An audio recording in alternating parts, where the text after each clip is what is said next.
Bonjour, bienvenue à tous ceux qui sont avec nous ce matin pour participer à ce webinaire du cockpit, dont je réexpliquerai ce que c'est dans quelques minutes, du cockpit consacré à l'eau et à l'utilisation de l'eau dans le tourisme. Alors le cockpit, c'est quelque chose qui a été inventé par le comité régional du tourisme et des loisirs d'Occitanie, organisme auquel j'appartiens. Le cockpit, c'est le collectif occitan pour l'innovation touristique.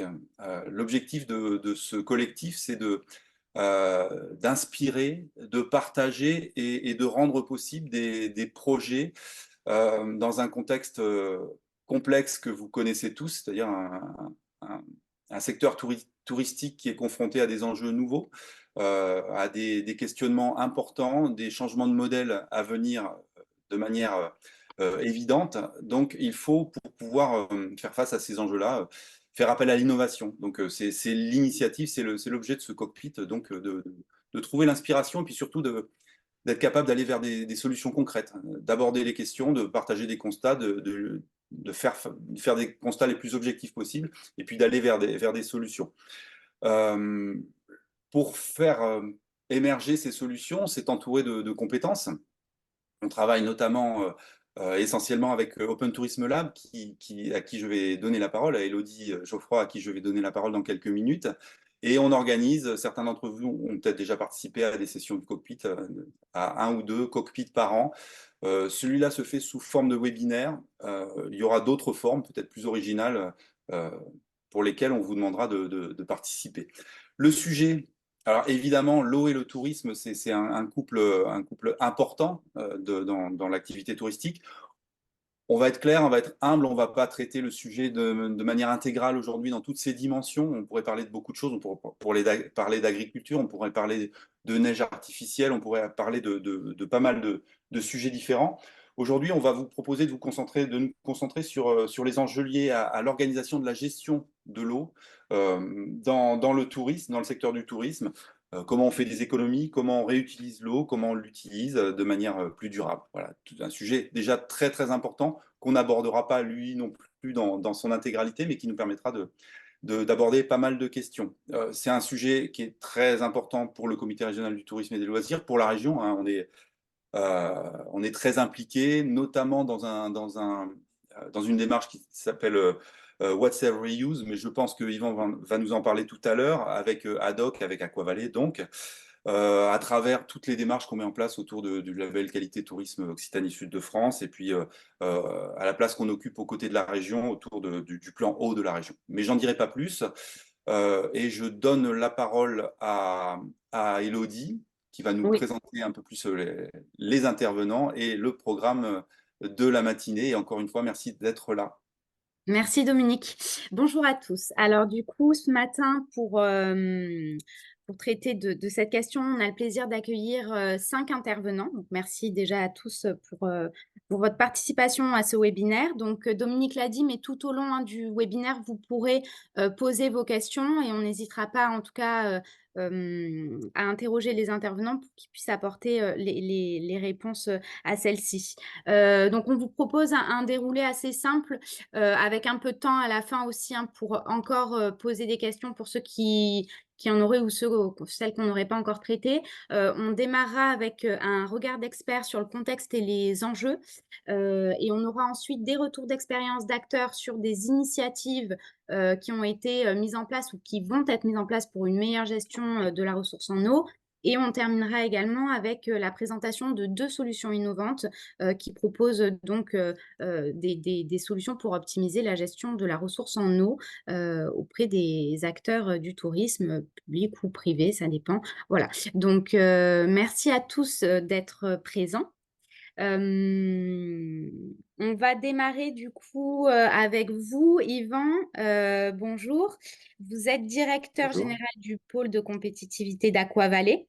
On va vous laisser la parole pour évoquer, que vous puissiez nous partager votre regard un peu d'expert sur le contexte et les enjeux quand on parle d'eau et tourisme et sur la question de l'optimisation de la gestion de la ressource. Voilà, des évolutions réglementaires, etc. Je pense que ça va être très intéressant. Et peut-être que vous pourrez aussi nous présenter, avant d'évoquer tout ça aussi, rapidement ce qu'est Aquavalley et ce que vous y faites. Voilà. Très bien, écoutez, merci Elodie, merci à tous. Bonjour à toutes et à tous. Alors, mesdames, messieurs, je me permets de vous rassurer, malgré la situation qui me conduit à effectivement faire cette intervention depuis ma voiture, je suis à l'arrêt. Voilà.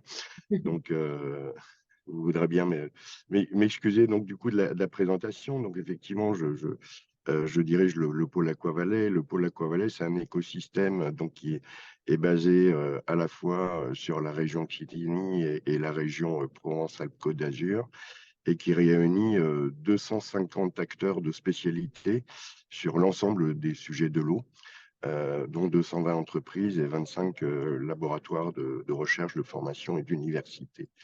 Euh, donc, ces entreprises, pour donner un petit détail, mais qui a son importance, on couvre à la fois la totalité des sujets de l'eau, donc par-delà ceux de la ressource, tout ce qui a trait au traitement, tout ce qui a trait effectivement à l'ensemble de la mise en œuvre, eau potable, assainissement, irrigation, tourisme, l'ensemble des usages de l'eau.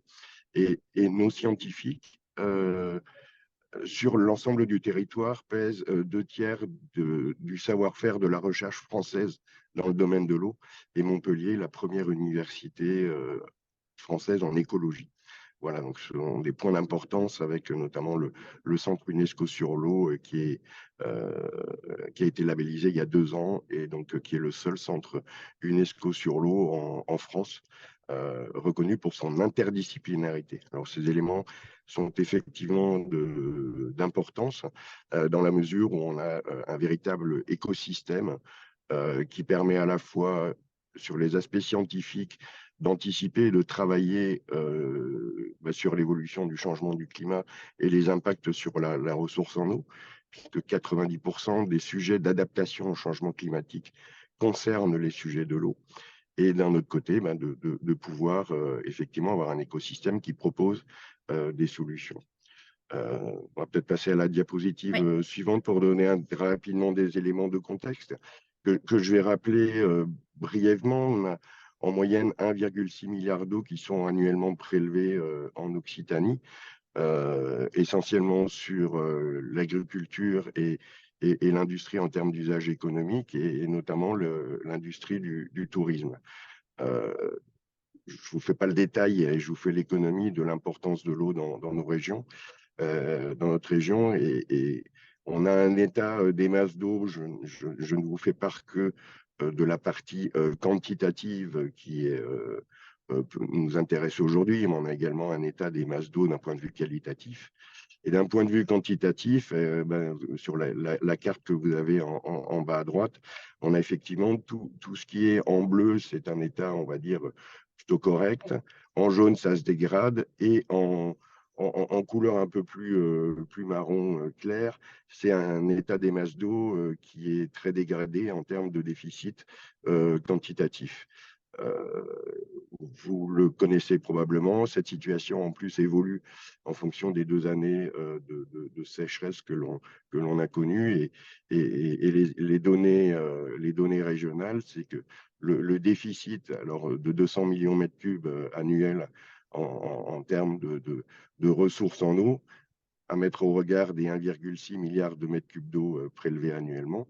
Je vais vous le traduire en un chiffre qui parle de lui-même. 200 millions de mètres cubes d'eau, une population grosso modo de 6 millions d'habitants, ça fait 90 litres par jour et par habitant de déficit en ressources en eau. Ah, c'est Je vous énorme. mets en parallèle, la consommation moyenne est évaluée à 150 litres par jour par habitant. Donc on a quasiment 90 litres de déficit global pour une consommation de 150 litres par jour. Voilà, c'est juste pour vous donner le niveau de déficit et Ouais. pourquoi, depuis sa création en 2010, le pôle Aquavalais a parmi ses fondamentaux de création la mise en perspective de l'évolution des changements du climat sur la connaissance, la gestion de la ressource en eau et la réutilisation des eaux usées de toutes origines, qui sont nos 3 piliers de base, ainsi que l'ensemble des aspects sociétaux, à la fois donc l'approche des populations vis-à-vis de nouvelles pratiques, notamment en matière de réutilisation et de recyclage des eaux, mais également les sujets qui commencent à émerger et que vous connaissez tous, qui sont les évolutions des approches de tarification. Voilà, j'en dirai pas plus. Dans ce contexte, la région Occitanie a toujours eu une dynamique très forte en matière de gestion de l'eau, hein, et je ne me permets pas de parler au nom de la région, mais en tout cas, je traduis dans l'évolution des politiques de l'eau, des politiques de la région.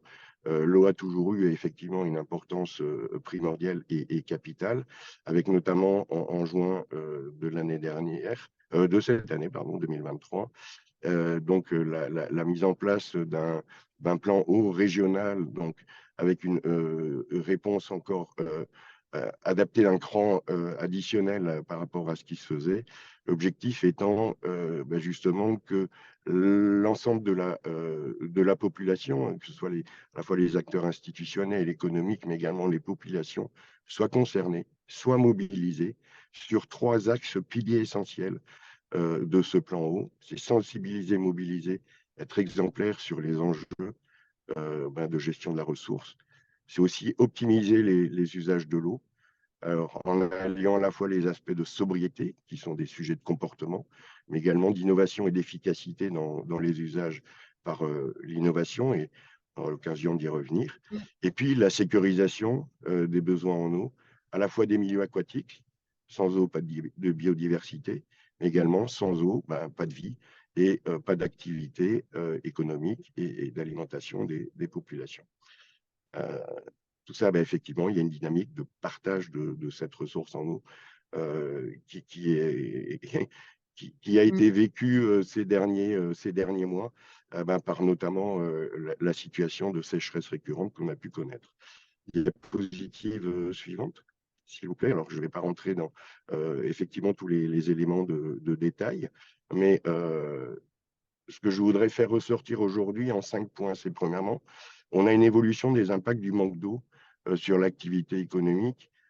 L'année dernière, quand je parlais à un industriel, et je parle à un industriel en général, et qu'on évoquait des sujets d'optimisation du cycle de l'eau et des usages de l'eau dans son industrie, il disait, mais moi, ça me coûte, grosso modo, et je simplifie un peu le trait, ça me coûte moins cher d'acheter de l'eau que d'investir dans un dispositif de recyclage ou de récupération des eaux.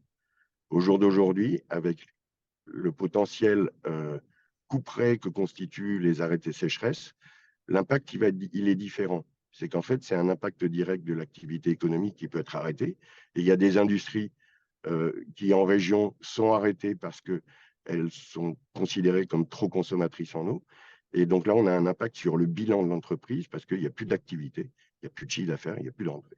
Et dès qu'on rentre dans ces impacts bilanciels, on a une augmentation croissante de la demande et de la sensibilité, effectivement, des entreprises à pouvoir mettre en œuvre ce qu'on pourrait considérer en termes d'approche RSE de quelque chose de vertueux, mais qui est en fait de vertueux également dans l'économie de l'entreprise. Fort heureusement, malgré une situation que nous, on travaille depuis 10 ans avec l'ensemble de l'écosystème du pôle Aquavalais, sur notamment les sujets de réutilisation des eaux que j'ai pu évoquer. On a une réglementation française qui est très contraignante, y compris vis-à-vis de nos voisins européens et dans le même cadre de réglementation européenne, notamment par l'approche nationale du principe de précaution sanitaire qui était très précautionneux vis-à-vis de l'ensemble des risques associés ou potentiellement associés à la réutilisation des eaux. La publication, enfin l'annonce, la mise en œuvre du plan eau national le 30 mars dernier par le président de la République est assorti d'une dynamique d'évolution de cette réglementation. Donc plusieurs arrêtés ont déjà été publiés qui commencent à faciliter un certain nombre, notamment relatifs à la récupération des eaux de pluie, etc. On en attend d'autres, pardon, pour ce qui concerne notamment le recyclage des eaux grises, donc tout ce qui est vaisselle, douche, etc., voire encore plus après. Donc ça va dans le bon sens, mais on n'y est pas encore. Au niveau de la normalisation, on a également une évolution des sujets de normalisation, puisque les approches méritent d'être cohérentes et appliquées dans une même standardisation, à la fois sur l'ensemble des sujets liés au recyclage et à la réutilisation des eaux. Le recyclage étant, je réutilise l'eau dans le cadre d'un même process industriel, je réutilise l'eau, par exemple, en boucle pour alimenter ma cuvette ma cuvette des toilettes avec l'eau des douches, par exemple, dont je recrée un circuit d'eau domestique, ou en termes de réutilisation, où je traite mes eaux usées traitées et je vais m'en servir pour faire du lavage, de l'arrosage, etc.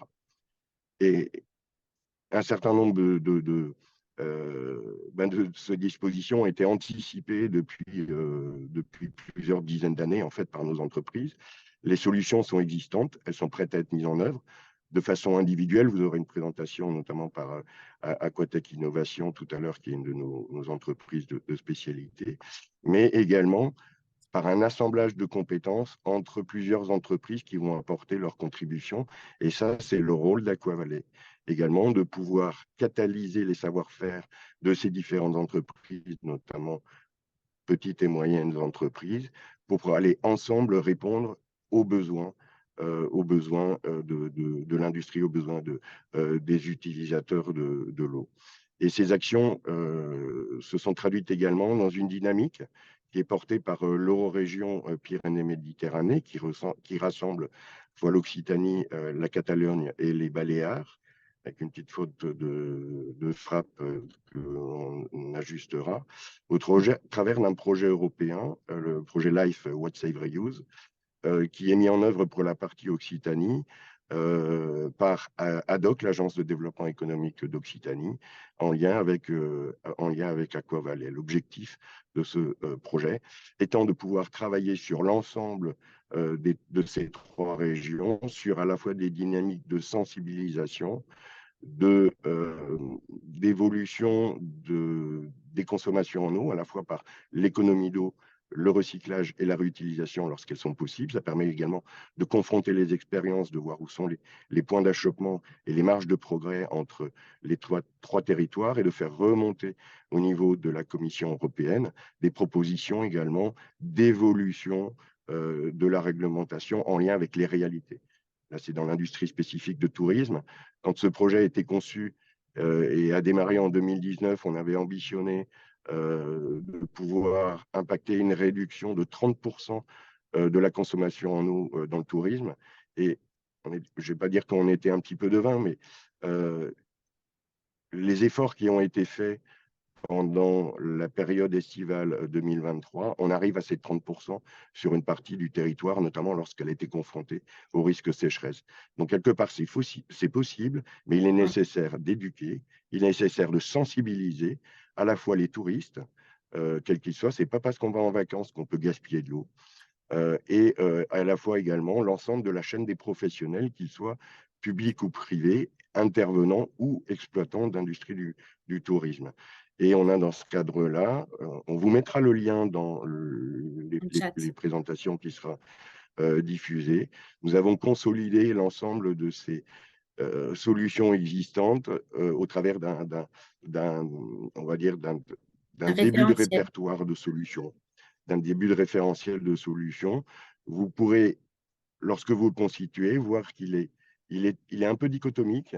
Nos voisins catalans et espagnols vont avoir des présentations de solutions individuelles. Et en Occitanie, compte tenu de la dynamique qu'on a engagée avec l'ensemble des acteurs régionaux depuis plusieurs années, on va apporter des solutions qui sont packagées, qui intègrent un certain nombre d'outils qui continuent à évoluer. Je mentionnerai qu'un des derniers outils, qui est le carnet sanitaire digitalisé, qui est en cours de mise en place par une de nos entreprises de spécialité, et qui permettra effectivement d'assurer un suivi beaucoup plus facile de ces obligations que vous connaissez au travers du carnet sanitaire. Voilà, je crois que je dois pas être loin de mon quart d'heure. Très intéressant. J'ai essayé d'être le plus exhaustif, etc. Je pense qu'il y a un certain nombre de compléments qu'on peut apporter. Je suis à votre disposition sur ces sujets.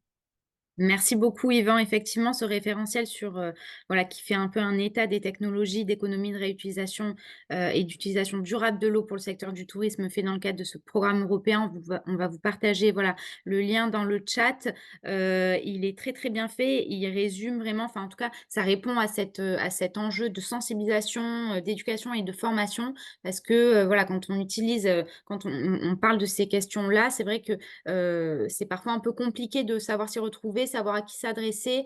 Donc ça permet vraiment, d'avoir, un document ressource, à la portée de tous, qui peut être, cette première étape, pour justement après pouvoir passer à l'action et savoir aussi, comment on choisit ses investissements, ses priorités en fonction de ses enjeux. On va partager également un autre, document ressource puisque Aquavalé propose une revue trimestrielle qui s'appelle Panorama, qui est aussi enfin, très, très intéressante. Et on vous invite à consulter un numéro spécial qui avait été fait sur les enjeux de l'eau dans l'économie du tourisme, avec des interviews d'acteurs, des regards d'experts, des solutions en la matière. Donc voilà, ça, on vous met le lien. Vous pouvez le retrouver également sur le site d'Aquavalé. Merci beaucoup Yvan et puis n'hésitez pas à intervenir tout au long pour apporter des compléments sur les autres interventions. Sachant aussi, je précise que Oui, Jean-Michel Clerc est parmi le public, c'est le porteur côté ad hoc de What's Every Use. Très bien. Si voilà. des questions sont posées, n'hésite pas à y répondre aussi, Jean-Michel, hein. Ce sera, vous pouvez le travailler à deux voix, même si on ne peut pas te donner spécifiquement la parole. Ouais. On va passer maintenant à la partie retour d'expérience et on va démarrer avec vous, Eric Vogt. Bonjour, vous êtes responsable ressources en eau et éco-développement au Parc naturel régional de la Narbonnaise en Méditerranée. Merci d'être avec nous. Vous allez nous parler d'une opération pilote, hôtel et camping autonome, que vous avez menée auprès d'établissements avec un objectif qui était affiché, qui était de moins 20% de consommation couplé eau, énergie et zéro pesticide aussi. Donc, on vous laisse la parole pour pouvoir nous expliquer un petit peu pourquoi, comment vous avez mené cette opération, voilà, en quoi elle a consisté et surtout les résultats et les grands enseignements que vous avez pu en tirer. Oui, bonjour à tous. Merci de votre invitation tout d'abord. Donc oui, donc vous avez déjà résumé un petit peu l'objet de cette petite intervention que je vais vous faire avec plaisir. Et avant de rentrer dans le vif du sujet, j'aimerais vous parler un petit peu de notre famille des parcs naturels régionaux avec la première slide, première diapo, s'il vous plaît, pour rester dans notre belle langue de Molière. Donc, les parcs naturels régionaux, je me suis permis d'écrire une définition ce matin que je voulais vous exposer parce que on est, malgré 60 ans d'existence en France, nous sommes à peu près 60 parcs naturels régionaux en France, nous restons encore un ovni pour beaucoup de personnes dans le paysage administratif français, le PAF, comme on l'appelle. En fait, un parc naturel régional, c'est quoi? C'est un territoire d'abord, donc un ensemble de communes, ce n'est pas un périmètre fermé, c'est un territoire composé de communes, plus ou moins grands, vous verrez, il y a des grands et des petits parcs. Un territoire, donc un ensemble de communes, riche mais fragilisé, sur lequel le patrimoine naturel, culturel et paysager mérite d'être conforté, préservé ou restauré. Donc c'est un territoire riche, mais sur lequel s'exercent différents types de pressions et de menaces, sur lequel les acteurs locaux s'accordent pour dire il faut préserver notre patrimoine tout en continuant à se développer et à vivre. Ce sont des territoires vivants. Ce ne sont pas des réserves naturelles, donc, ce ne sont pas des parcs nationaux, nous sommes des parcs naturels régionaux. Alors, régional à son sens, puisque le parc naturel régional, c'est un pilotage local, piloté par les communes, la région, le département et les chambres consulaires parfois, c'est notre cas à nous, mais l'initiative revient aux régions, aux conseils régionaux, oui c'est ça, qui sont habilités à demander la création de parcs naturels régionaux auprès du ministère de l'Environnement, puisque c'est lui qui détient quand même cette autorisation de créer ou pas créer un parc naturel régional selon la demande locale et la motivation locale. Tout part du bas et rien ne descend du haut. Voilà. Oui, c'est Donc important nous, de le dire. C'est important de le dire, exactement, parce que la confusion, à partir du moment où il y a parc naturel, derrière, on met ce qu'on veut et on met tout dans le même panier et c'est important de faire le distinguo. Alors nous, 58 parcs en France, 8 en Occitanie, et nous, Mm. Parc naturel régional de la Narbonnais, nous sommes sur la frange littorale, le petit cercle en bas. Et effectivement, nous sommes sur une frange littorale avec un fort tourisme balnéaire. Nous sommes également, fort tourisme balnéaire, ça veut dire à peu près, j'ai noté hein, des chiffres de nos homologues de la CCI, ça représente à peu près entre 10 et 12 millions de nuitées touristiques par an, soit un chiffre d'affaires d'à peu près 500 à 600 millions d'euros. Donc c'est une activité économique forte qu'il faut bien sûr préserver, mais qui exerce aussi une pression sur l'environnement et une pression sur les ressources en eau, d'autant plus que vous avez vu la carte du bassin RMC tout à l'heure de notre collègue sur les 200 millions de mètres cubes d'eau de déficit. Nous sommes dans un secteur marron, donc en déficit, et notre propre territoire contribue, si je peux m'exprimer comme ça, à 40 millions de déficit sur les 200 millions du grand bassin RMC. Donc, nous sommes un territoire très sensible sur la ressource en eau, avec ce gros déséquilibre entre la satisfaction, les besoins, les usages et la ressource disponible. Donc, 40 millions de mètres cubes de déficit, ça veut dire qu'on va chercher de l'eau ailleurs. Hein. Ça veut dire ça, en fait. Hein. C'est ça. La ressource locale n'est pas suffisante pour satisfaire aux besoins. Et en plus, si on devait rajouter quelque chose, nous sommes aussi un hotspot de changement climatique, comme tous les territoires littoraux. On parlait tout à l'heure de 2 années de sécheresse. Nous, en fait, sur les 8 dernières années, on a connu 6 années de sécheresse.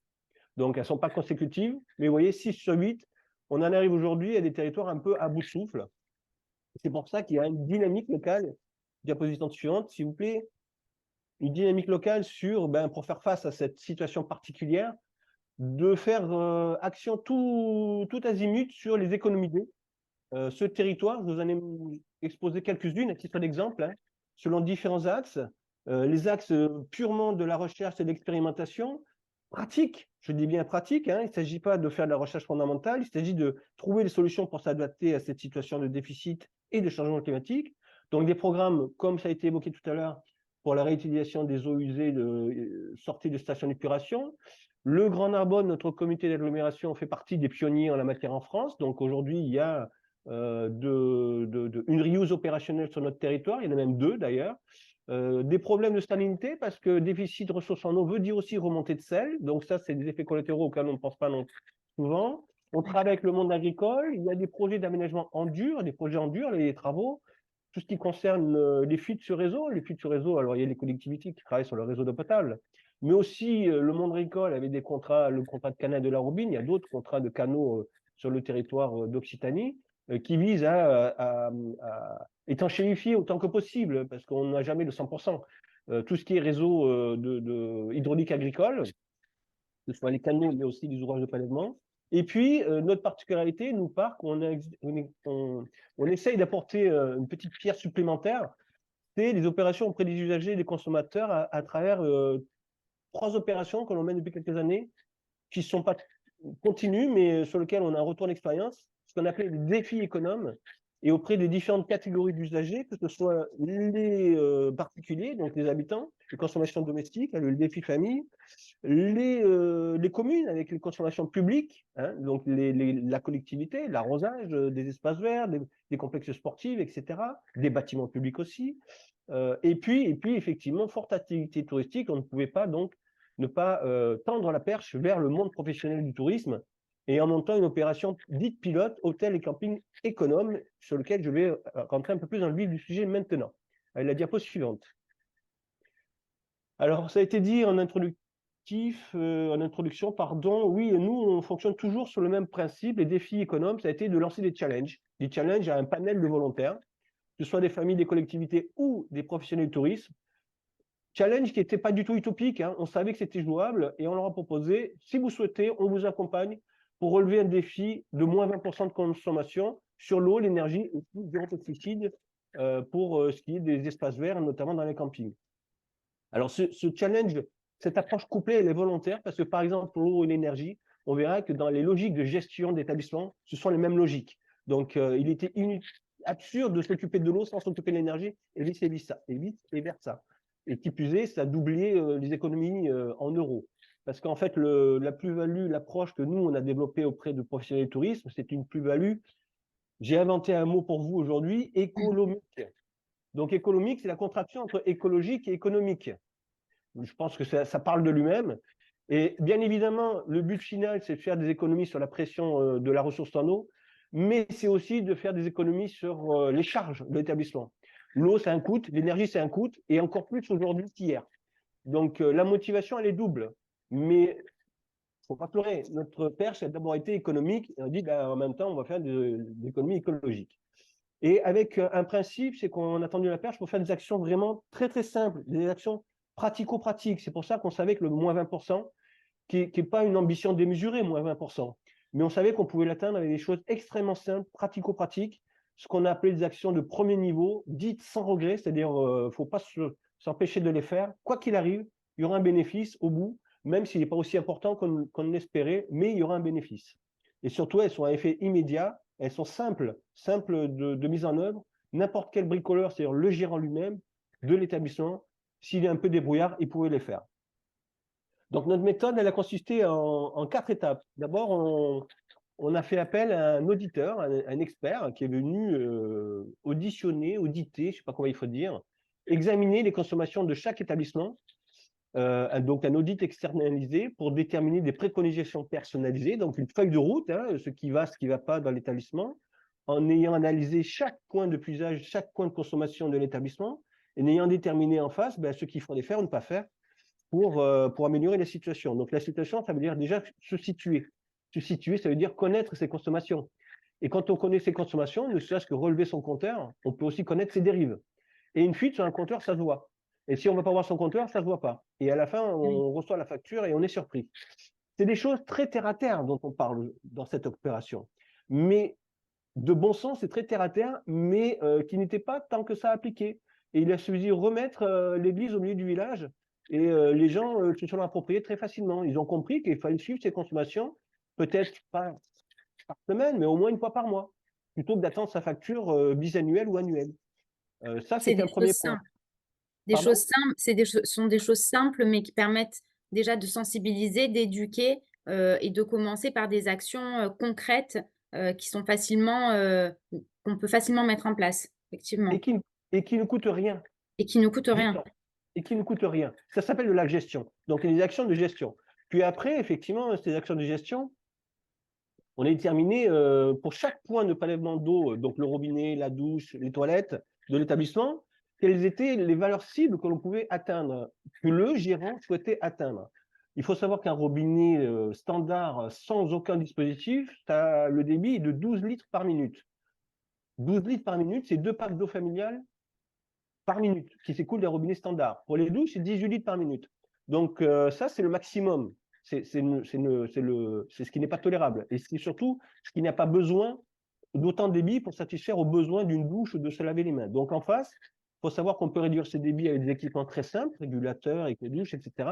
Mais on peut les réduire selon un choix. On peut les réduire de moins 20%, de moins 40% jusqu'à moins 80%. Et c'est à chacun de faire son choix sur tel robinet de tel espace de mon établissement, je choisis de le baisser de moins 20, de moins 30 ou de moins 80%. Et des usages sur lesquels on ne peut pas trop baisser. Une cuisine, on ne peut pas trop baisser le robinet, mais un lave-main, on peut très bien le baisser de 12 litres par minute à 2 litres par minute. Ça ne gêne en rien le lavage des mains. Et ça fait 80% d'économie. Donc, déterminer ses valeurs cibles au choix du gérant. Puis, engager, une fois qu'on a fait sa liste des courses, entre guillemets, avec des choses simples, les réaliser. Et on a une formule intéressante que je vous signale, qui est particulière. Donc, ce qu'on appelait la régie directe, c'est le pendant avec les collectivités. En régie directe, ça veut dire faire soi-même. En fait, il y a un gérant qui a décidé de faire les actions qui lui étaient proposées lui-même, parce que il dit, moi, je suis en capacité de les faire. Un autre gérant qui est moins débrouillard et qui a choisi une formule dite gagnant-gagnant, c'est-à-dire l'auditeur a fait les actions pour lui, mais il s'est rémunéré uniquement sur les gains d'économie d'eau et d'énergie réalisés. D'accord. Le système gagnant-gagnant, c'est-à-dire un paiement sur résultat. Son accompagnement, ça a été sur le résultat d'économie et non pas sur une prestation forfaitaire. Donc voilà, c'est assez original, je préférais vous le signaler, c'est assez rare. Et les retours sur investissement, que ce soit les deux formules, ont été inférieurs à 6 mois entre l'équipement et les premières économies constatées. Et ce qu'on souhaitait aussi pour ces 3 établissements, quand on jouait le jeu, que 3, hein, un hôtel et 2 campings, suite à notre appel à candidature CCI Parc, on en reviendra à la fin, hein. Oui. C'était évidemment, dans la mesure de possible, action de premier niveau, c'est bien, mais on peut aller plus loin si on veut. Donc, ces actions de premier niveau peuvent peut-être générer un capital qui peuvent engager des actions plus importantes qui nécessitent plus d'investissement. Et donc, de rentrer dans un cercle vertueux, où les premières économies peuvent peut-être générer d'autres économies plus lourdes qui nécessitent plus d'investissement, plus d'accompagnement, plus d'entreprises spécialisées, avec un coût, mais du coup, un matelas qui a pu être déjà généré par les premières économies. Voilà pour cette slide. La suivante, s'il vous plaît, pour le résultat maintenant. Et alors, qu'est-ce qui s'est passé? En fait, le résultat, après 2 ans de suivi, on les a laissés faire, hein. On leur a remis leurs feuilles, ils ont fait soi-même, soit en gagnant-gagnant. Puis 2 ans plus tard, on est revenu vers eux, on a fait un nouvel audit de chaque établissement pour constater quelle était l'évolution de leur consommation. Et je vais parler que sur l'eau, hein, pas sur l'énergie, parce qu'il y a l'équivalent sur l'énergie. L'économie générée, elle était entre moins 13 et moins 30%, grosso modo, entre moins 10 et moins 30%. Ça peut paraître peu, mais c'était des établissements moyens. Et en fait, on s'aperçoit que l'économie n'est pas la même en relatif, mais en valeur absolue, ils arrivent à peu près à un même niveau de résultat. Ils arrivent à des niveaux de consommation qui sont de l'ordre de 90 litres par unité après la réalisation de l'opération, alors qu'avant, ils étaient plutôt entre 100 et 120 litres par nuitée. Parce que là, on parle par nuitée. Avec le corollaire, pour les habitants domestiques, on parle par jour et par habitant. Pour le tourisme, on dit par nuitée. Donc voilà, donc c'est pas négligeable, d'autant plus qu'en chiffrage, le chiffrage, ça peut paraître anecdotique, mais pour eux, c'était déjà important. Grosso modo, chacun a fait à peu près 1 800 € d'économie hors taxe sur la première année d'engagement de l'opération. Et c'est des économies qui se répètent chaque année, ça. Parce qu'une fois qu'on les a fait, c'est les mêmes chaque année. On ne revient pas en arrière. Et ça, c'est intéressant de le souligner. Sur leur témoignage, en fait, il y en a un qui a dit effectivement, moi, tout seul, je ne l'aurais jamais fait. Donc, lui, il n'était pas capacité de prendre le taureau par les cornes, mais notre accompagnement lui a fait mettre le doigt sur ce qui n'allait pas chez lui. Et du coup, il a tout résolu grâce à l'accompagnement gagnant-gagnant. Le deuxième, qui est effectivement, c'est peut-être la différence entre un gestionnaire d'hôtel et un gestionnaire de camping. Peut-être monsieur la personne nous en parlera. Dans un camping, on est un peu plus débrouillard, c'est mon sentiment. Donc, on sait un peu plus faire plein de choses. Et donc, il a mis les mains dans le cambouis, il a fait des actions lui-même et il arrive à un taux d'économie intéressant quand même, mais surtout, il arrive à une consommation après intervention qui correspond à peu près à l'équivalent du camping. Voilà pour ça. Pour la suite, s'il vous plaît, puis comme ça, on finira. Ouais. Donc là, depuis, qu'est-ce qu'on a fait? Donc nous, on a lancé une opération pilote. Donc, on a fait du one-shot. Notre but, c'était de montrer que oui, c'est possible. Et à partir de là, résultat à l'appui, ils l'ont fait, pourquoi pas vous? L'idée, c'est de pouvoir diffuser, communiquer sur ces résultats et donner envie aux autres d'emboîter le pas. Sur la base d'exemples concrets et pratiques. Ce n'est pas un guide national qu'on a voulu diffuser, c'est comment ils ont fait, qu'est-ce qui a marché, qu'est-ce qui n'a pas bien marché, ce qu'il faut éviter. Ils ont essuyé les plâtres, ils l'ont fait pour vous. Utilisez cet enseignement et faites-le chez vous. Donc, on a une page web des classiques, hein, une page web sur notre site PNR. On a fait un film retour d'expérience dont je vous ai mis le lien là, que vous pourrez aller voir, le témoignage. C'est les professionnels qui parlent aux professionnels pour qu'ils expliquent comment ils ont fait ce que ça leur a apporté. Nous, on a une démarche de labellisation marque valeur parc, c'est-à-dire on peut attribuer notre label parc à certains établissements touristiques. Donc, on a introduit des critères d'économie d'eau dans notre cahier des charges. Issu de cette expérience. Et puis, récemment, avec la CCI, puisque c'était un partenariat public-privé, hein, quelque part, la CCI a voulu utiliser ce retour d'expérience pour le diffuser à l'échelle départementale, puis, depuis peu, à l'échelle régionale. C'est en cours de mise sous presse, quasiment, pour pouvoir éditer un petit livret, un 8 pages, sous format 5, qui retrace tout le retour d'expérience, comment ils ont fait, quels résultats. Et pourquoi pas vous? C'est un peu ça le fil rouge de ce message qui est diffusé depuis cet été à l'échelle départementale et qui, là, va bientôt être diffusé à l'échelle régionale. Donc, j'espère que vous le verrez passer dans vos différents réseaux. J'avais une dernière slide sur les enseignements pratiques, mais peut-être ça pourra servir, puisque c'est un petit peu le résumé de tout ce que je vous ai raconté là, pendant l'intervention et qui pourra peut-être servir de support pour répondre aux questions si on y répond après, puisque là, je m'aperçois, j'ai déjà dépassé mon forfait d'intervention. Ouais. Et il y a des questions, effectivement. Ouais, Il y a des questions, effectivement. Déjà, il y avait une première question sur combien a coûté cette opération pilote au parc du PNR et quelle a été, justement, là, on parlait de partenariat public-privé avec la CCI, ça a été un cofinancement. Comment vous avez financé cette opération pilote? Et la deuxième question, je la poserai après peut-être votre réponse. On va déjà commencer par celle-là. Alors, qui dit opération pilote dit dispositif exceptionnel. Et effectivement, le partenariat public-privé, le montage qui a été proposé pour motiver les candidats, on leur proposé, alors l'audit de base, ça coûtait 6 000 euros. Et sur ces 6 000 euros, on a dit, nous, le parc, on en prend un tiers. L'auditeur lui-même, qui croyait dans son opération, puisqu'il voulait faire du gagnant-gagnant, il en a pris un tiers à sa charge et il restait un tiers à charge de l'établissement. Donc, il ne s'agissait pas que ce soit gratuit pour l'établissement, parce qu'il y a une motivation à faire, si on a quand même un engagement financier à faire. Mais sur les 6 000 euros, c'est revenu à 2 000 euros à charge de l'établissement, et les deux autres tiers étaient pris par le parc et par l'auditeur lui-même. Mais c'était un dispositif exceptionnel, au titre d'une opération pilote exceptionnelle. OK. OK. Ce qui vous a permis de financer les audits, etc. Les audits, alors après, les audits, oui, derrière, les opérations ont été financées en propre par les établissements, 100%. Mais avec un retour sur investissement inférieur à 6 mois. Donc, ils se sont très vite. Et puis, c'était des opérations très peu coûteuses. Parfois, avec de la gestion, donc zéro coût. Et puis, tout ce qui est régulateur de débit de robinet, éco-douche, ou tout simplement changer. C'était du tout petit équipement avec très, très peu d'investissement. OK.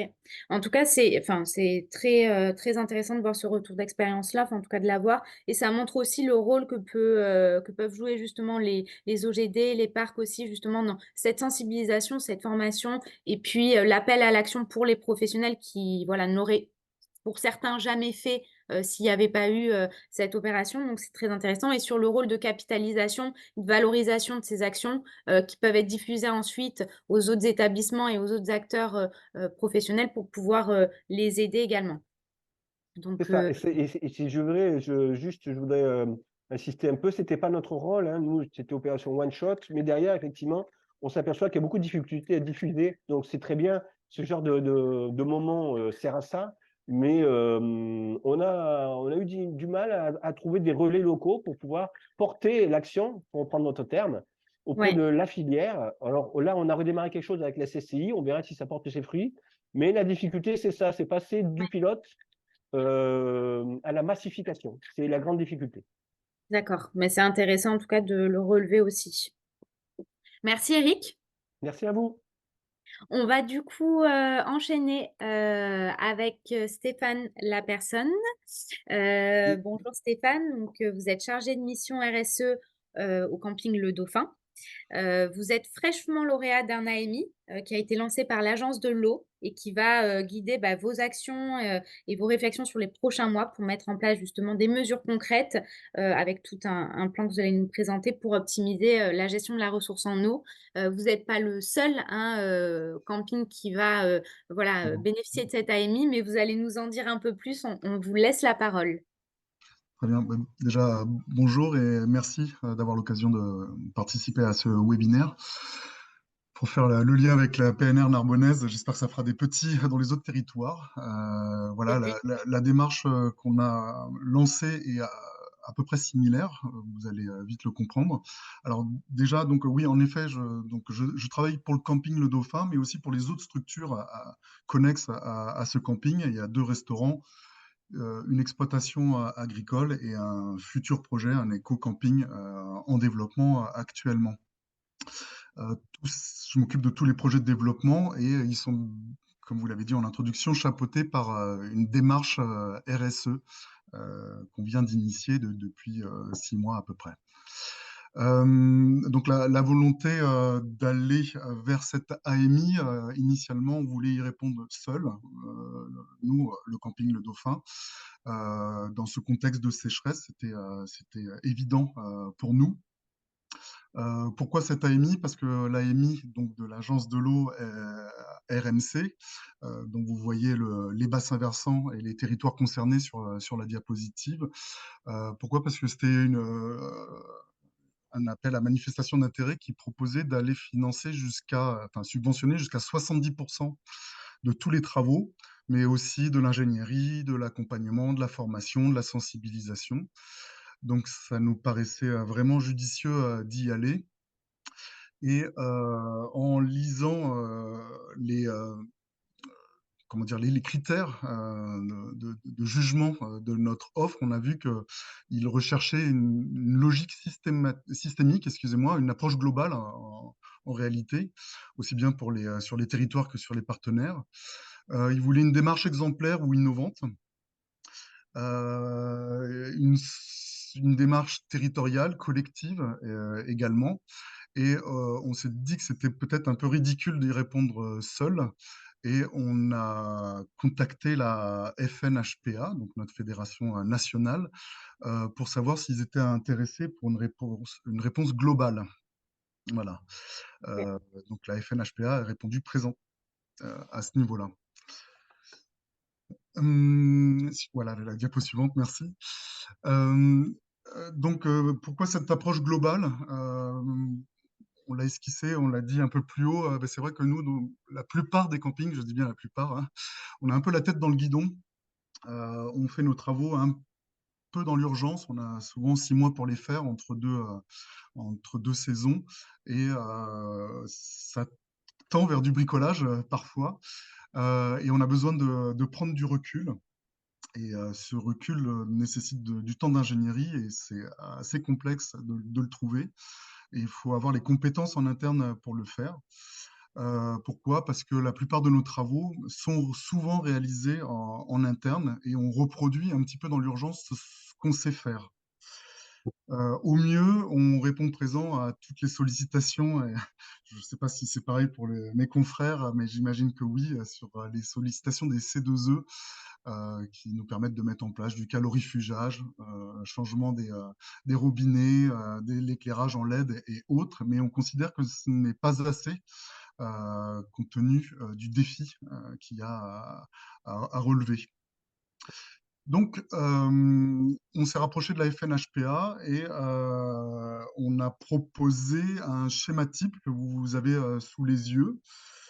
Schéma type qui essayait de reprendre un petit peu tous les besoins de chaque camping qu'on avait déjà en réseau, qu'on avait déjà sollicité pour certains, qui passait, comme vous pouvez le voir, hein, par, moi j'appelle ça de la domotique extérieure, mais de l'IoT en point numéro 1. Point numéro 2, vous avez tout le traitement des eaux grises. Je ne détaille pas parce que ça va être vu par les intervenants suivants. On parlait aussi de recyclage des eaux de piscine, mais aussi des eaux de voirie, toiture ou station de lavage. Où les stocker, comment les stocker et comment s'en servir. Est-ce qu'on réinjecte dans le milieu naturel? On s'en sert pour arroser, on s'en sert pour les incendies ou on réinjecte dans les systèmes dans lesquels on les a prélevés, comme vous pouvez le voir sur l'illustration. Une fois qu'on s'est mis à peu près d'accord sur ce schéma, on a envoyé une enquête à tous les campings représentés par les bassins versants de l'agence de l'eau Rhône-Méditerranée-Corse, donc sur 25 départements. Ces réponses aux enquêtes nous ont permis de mettre à jour ce schéma et essayer de quantifier un petit peu ce vers quoi on allait. Et la réponse qu'on a faite dans le cadre de cette AMI, c'était avoir comme une sorte de carte de restaurant où les campings pilotes qui participeraient à ce dossier pourraient prendre soit un menu, soit ou prendre à la carte dans cette illustration en fonction de ce qu'ils ont déjà mis en place. Ok. C'était très complexe d'estimer le coût global pour faire la demande de subvention. Il se trouve que la réponse a été positive, donc on a été retenu et on a atteint le plafond maximal, à savoir une subvention de 3 millions d'euros pour ce projet-là. Je fais juste une petite parenthèse parce qu'on a parlé de réglementation. Aujourd'hui, tout n'est pas réalisable dans ce schéma et on est dans l'attente de ces décrets d'application qui ont été évoqués par Aquavalé plus haut pour être sûr que ce soit réalisable sur l'ensemble de ce territoire. Est-ce qu'on peut passer à l'autre diapositive? Oui, bien sûr. Oui, décret qui avait été annoncé pour fin d'année, donc qui ne devrait pas tarder à Et- sortir. et- Exactement. Aujourd'hui, une partie de ce schéma est réalisable sur certains territoires RMC, Ouais. mais pas ici en Occitanie. Voilà. Donc, comme je disais, ce qui a été retenu, hein, pourquoi on a été retenu par l'Agence de l'eau, c'est que la démarche est innovante et exemplaire, non pas techniquement parlant, parce qu'en effet, la technique, elle est déjà éprouvée dans d'autres territoires, et notamment à l'étranger, mais c'était la, la notion de gouvernance de la FNHPA, qui, pour ce faire, on a souhaité qu'elle se fasse accompagner par un bureau d'études techniques qui aurait un rôle d'AMO, hein, d'assistance à maîtrise d'ouvrage dans un premier temps, puis un rôle de pseudo-maîtrise d'œuvre pour accompagner les campings par la suite. Grosso modo, 3 millions d'euros de subvention, ça nous permet d'accompagner, au regard de ce qu'on a vu sur l'enquête, peut-être 15, peut-être 20 campings pilotes sur tout le territoire, hein, qui va jusqu'à Besançon, hein. Donc, c'est beaucoup et peu au regard du défi, encore une fois. Ce bureau d'études techniques, une fois que le camping pilote est retenu, on part sur un diagnostic qui définit un plan d'action, Oui. une mini-mission de maîtrise d'œuvre pour pouvoir dimensionner, quantifier et très vite lancer des devis afin de répondre dans un dossier et faire un dépôt de dossier individuel à l'agence de l'eau RMC. Ce qui a été particulier aussi, c'est qu'on a souhaité y inclure de la prévention, de la sensibilisation, de l'accompagnement. Et on s'est rapproché d'associations de protection de l'environnement, pareil, sur l'ensemble du territoire RMC, qui, à l'instar du bureau d'études techniques, devra faire un diagnostic et un plan d'action. L'objectif étant d'accompagner les personnels de chaque camping en interne, mais aussi de faire des événements de prévention avec comme cible la clientèle de ces campings. La finalité, à l'instar du PNR La Narbonnaise, c'est de faire une sorte de fiche action, de guide, euh, qui pourra être réutilisé par tous les autres campings qui ne pourront pas participer à cette AMI, à rentrer dans le cadre de cette AMI. Qu'est-ce que je peux vous dire d'autre que oui, le premier dossier individuel, ce sera le nôtre ici au camping Le Dauphin à Argelès-sur-Mer. On le déposera en fin janvier, début février.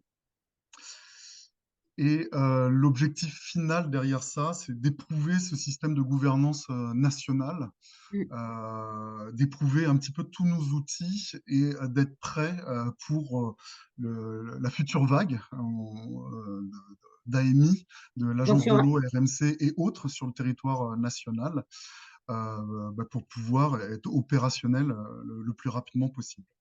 donc, il y aura d'autres AMI. En tout cas, on sait déjà qu'il y a d'autres vagues d'AMI qui sont prévues, qui seront, C'est ça. d'accord, qui vont suivre. Voilà. Celle-ci, c'était la dernière, me semble-t-il, voilà, de cette campagne. Et la prochaine, je crois que c'est en 2025, c'est janvier 2025, je ne suis pas certain.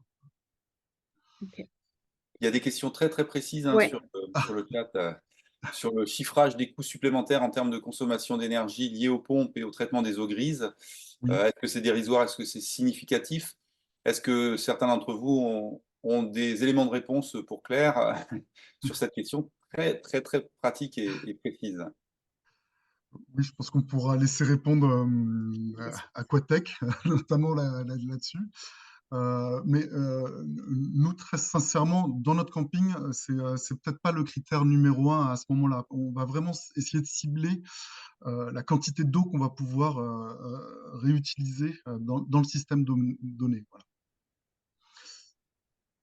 Il y aura tout un travail aussi de sensibilisation et de formation auprès du personnel, en tout cas des établissements Oui, et des publics aussi, des visiteurs que vous accueillez. Ça, vous savez un petit peu comment ça va se passer ou oui, comment vous avez bah oui, prévu? parce qu'on a l'expérience de cet été, hein, donc cet été, on a dû réagir dans l'urgence, hein, face aux arrêtés. Donc, nous, ça nous a imposé immédiatement d'arrêter tout arrosage des espaces verts dans le camping, le Ouais, nettoyage des mobil-homes, des allées, des véhicules et des plages, des espaces aquatiques. On a eu l'autorisation de garder les espaces aquatiques à partir du moment où c'était des espaces partagés. Ça a posé problème parce que, je vous l'ai dit, on fait des travaux entre chaque saison et on a demandé des dérogations pour pouvoir arroser les nouveaux quartiers, ou ceux qu'on venait de rénover. Euh, à titre d'exemple, on avait 25 000 euros d'achat de végétaux. Si on ne les arrosait pas, on les perdait dans la ouais. foulée. Donc on s'est concentré sur l'arrosage d'un seul et unique quartier sur l'ensemble du camping et on a perdu beaucoup de plantes à côté. Pour l'exploitation agricole, on a divisé par 4 notre arrosage et on a dû suivre un calendrier d'arrosage pour essayer de répartir la pression sur les nappes phréatiques. Et on a mis à disposition 2 réservoirs qui reprenaient les eaux de lavage de nos filtres de piscine et qu'on a mis sur notre parking visiteur et qui sont accessibles aux pompiers pour pouvoir remplir les camions pompiers en cas d'incendie. On a fait un plan d'action, on a répondu à un plan d'action des campings dans les Pyrénées-Orientales pour qu'on s'engage tous sur 30% d'économie d'eau. Et ce plan d'action est suivi, hein. On a dû envoyer régulièrement nos données. On en a encore envoyé la semaine dernière. Euh, on a lancé une grande campagne de prévention auprès de notre clientèle. On a envoyé des mails en amont. Et après, on a travaillé sur des tout petits événements, mais on a continué sur la communication durant la saison. Et au camping Le Dauphin, notamment tout ce qui est recherche de fuite, plus tous ces plans de prévention et autres, ça nous a permis de réduire de 38% hein, quand même notre consommation d'eau potable si je compare sur 2022. Voilà, donc on a envie d'aller nettement plus loin Ouais. à travers tout le dispositif que vous avez vu sur le schéma illustré précédemment. Non, ça présage des choses super, super intéressantes également. Là, on parlait justement de ce qui s'est passé cet été. Si vous aviez peut-être un conseil, parce que je ne sais pas comment vous êtes organisé, puisqu'il y a eu donc ce plan d'urgence et de responsabilité qui a été lancé par la préfecture. Et donc, quand on est en situation d'urgence comme ça, on doit prendre à la fois des mesures en termes d'actions concrètes qui impactent, j'imagine, le management, qui impactent aussi des actions de communication. Comment, en termes sur ce territoire, cette zone géographique contrainte, comment vous êtes organisés, les acteurs? Est-ce que vous avez travaillé ensemble? Est-ce que vous avez comment en termes de méthodologique, ça s'est passé aussi, pour pouvoir optimiser, que chacun ne fasse pas des choses un peu que de son côté, mais qu'il y ait des bases communes?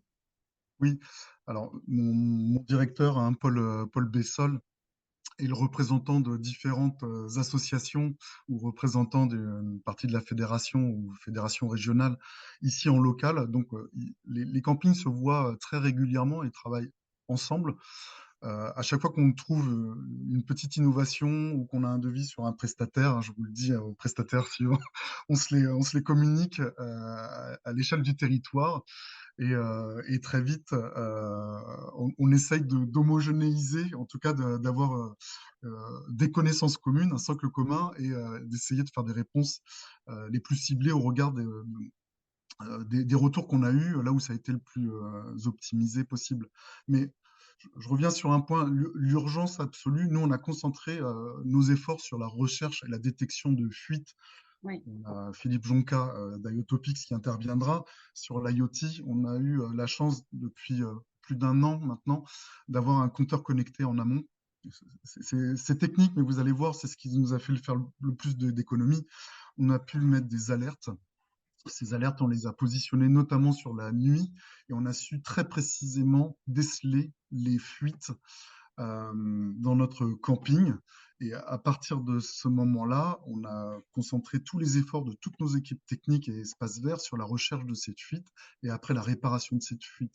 Si vraiment il y a eu, pour moi, il y a une urgence, c'est celle-ci, c'est Ouais. d'essayer de réparer toutes ces fuites. On connaît des chiffres assez hallucinants sur nos territoires, Ouais. notamment publics. Moi, ce serait le conseil, ce serait ça, quoi. Et on a envie d'aller plus loin pour savoir, quartier par quartier, où se trouvent nos fuites. Voilà. Ouais. Le sujet des fuites, effectivement, est partagé par un grand nombre d'acteurs, je pense. Mhm. Ça, enfin, je vous rejoins, c'est un vrai sujet. Mhm. Ok. Bah, je pense que, en tout cas, on n'a plus d'autres questions là pour l'instant. Donc, merci Stéphane pour Merci. ce retour d'expérience. Bon, juste, Elodie, on a une question plus générale. Que prévoit-on pour les nouveaux projets de camping ou autres? Mais c'est vraiment plus général, on y reviendra peut-être à la fin. Et puis, pour vous rassurer, on essaiera on va bien sûr consigner toutes les questions qui auront été posées dans le fil et sur les questions-réponses. Et puis, on essaiera de finaliser la présentation en répondant à ces questions-là, dans la mesure du possible, si on ne peut pas le faire en direct. Ouais. On va donc passer maintenant à la présentation de solutions innovantes, donc des choses un peu concrètes aussi qui permettent aux acteurs d'optimiser la gestion de la ressource en eau. On va démarrer par du coup l'intervention de Philippe Jonca, président d'IoTopics. Bonjour Philippe. Donc IoTopics, c'est quoi? Vous êtes en fait spécialiste de solutions connectées. Avec plus de 10 ans d'expérience en la matière sur tout ce qui est IoT et Smart City, donc vous connaissez bien ces solutions. Et avec IoTopics, vous accompagnez la transition durable de l'hôtellerie de plein air et puis plus largement du secteur de l'hébergement au travers d'un catalogue de solutions qui permet notamment aux acteurs d'accélérer la transition énergétique et écologique, parce qu'on ne parle pas forcément que de l'eau, même si là, ce matin, on se concentre sur l'eau, mais vous travaillez aussi sur la partie énergie. Donc, je vais vous laisser la parole pour nous en dire un peu plus. Oui, bonjour tout le monde. Merci de nous laisser intervenir à ce webinaire. Comme vous l'avez dit, nous, IoTopics, c'est une société spécialisée autour de l'IoT et autour de la transition écologique. Nous avons deux activités. Nous avons une activité où nous accompagnons les collectivités donc à intégrer ce qu'on appelle l'IoT pour les amener vers tout ce qui est territoire intelligent, Smart City, et avec derrière comme objectif de mettre en place des solutions autour de la gestion de l'eau, de l'énergie, des déchets, de la sécurité. Aujourd'hui, je vais vous présenter notre deuxième activité qui est autour de l'hôtellerie de tourisme, avec un focus quand même sur l'hôtellerie de plein air. Donc sur ce marché-là, nous amenons notre expertise autour de la Smart City et de la ville connectée. On amène cette expérience vers l'hôtellerie de tourisme pour pouvoir accompagner les acteurs du tourisme donc à mettre en place donc leur stratégie de transition écologique et surtout autour de la gestion de l'eau. Comme on l'a dit tout à l'heure aussi de l'énergie, mais c'est pas ce que je vais présenter aujourd'hui, donc je vais faire un focus aussi là sur l'eau. Donc pour voir ce qu'on peut mettre en place. Donc ça, c'est juste quelques chiffres au niveau d'un camping. C'est des chiffres qui ont été remontés par le bureau d'études Butterfly Tourisme. Ils ont fait une étude donc en 2019 là, sur plusieurs campings de l'Hérault. Donc ça donne un petit peu une idée de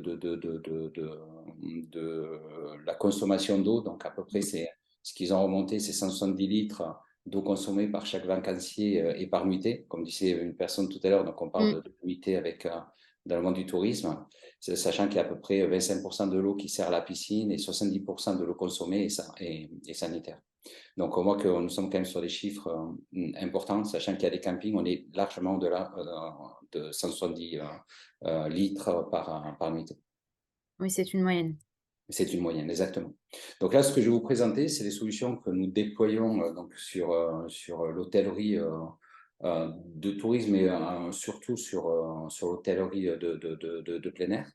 Donc, on va avoir 4 solutions. La première solution, qui est la plus importante, et plusieurs personnes ont mis en avant, c'est le suivi de la consommation, c'est de savoir qu'est-ce qu'on consomme, où et à quel moment. Et là, on va voir que ça permet de détecter pas mal de choses, donc des fuites, des consommations anormales. Et après, différents types de solutions qui peuvent être déployées au niveau d'un camping, là, par exemple. Voilà, donc au niveau du suivi et pilotage. Donc ça, c'est notre préconisation et je pense que ça a été dit plusieurs fois. C'est la première étape. La première étape, c'est déjà d'instrumenter vos sites, que ce soit un hôtel ou que ce soit un camping. C'est d'instrumenter donc l'ensemble de votre site pour pouvoir avoir une visualisation bien claire de ce que vous consommez. Et là, vous allez voir très rapidement que vous allez détecter des dérives et très souvent liées à des fuites. La problématique, là, juste pour information, on vient de visiter 5 campings là, sur la côte atlantique. Les 5, donc, pour mettre en place ce type de solution. Et la problématique, c'est qu'aucun des 5 campings était capable de nous donner un schéma bien précis de leur réseau. C'est-à-dire que soit c'est des campings qui ont eu plusieurs vies et ils n'ont aucune connaissance des réseaux, ils n'ont aucune connaissance de ce qu'ils consomment. Et ça, c'est quand même aujourd'hui une problématique. Donc, c'est là où on essaie d'y répondre avec ce type de solution.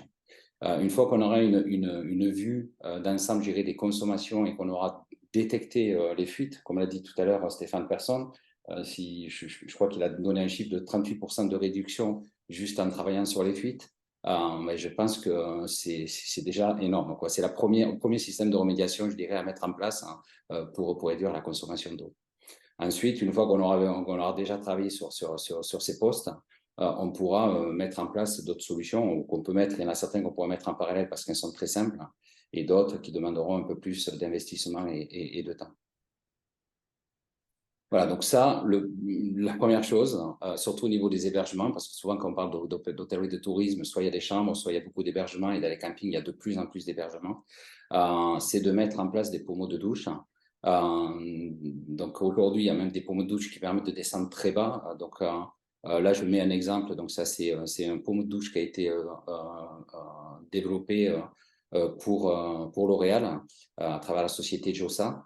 Mais on voit qu'on peut descendre au niveau des consommations, on peut passer de 12 litres, 9 litres à 2 litres 5, voire 4 litres 5 à 2 litres 5, je dirais, tout en gardant un confort. Parce que ce qui nous est aussi de plus en plus demandé, c'est que dans l'hôtellerie de plein air et dans les mobil-homes, nous sommes souvent de plus en plus dans du haut de gamme. Et il y a une demande aussi quand même de confort. Donc aujourd'hui, il y a des produits qui permettent de bien réduire la consommation d'eau tout en gardant un confort pour l'usager.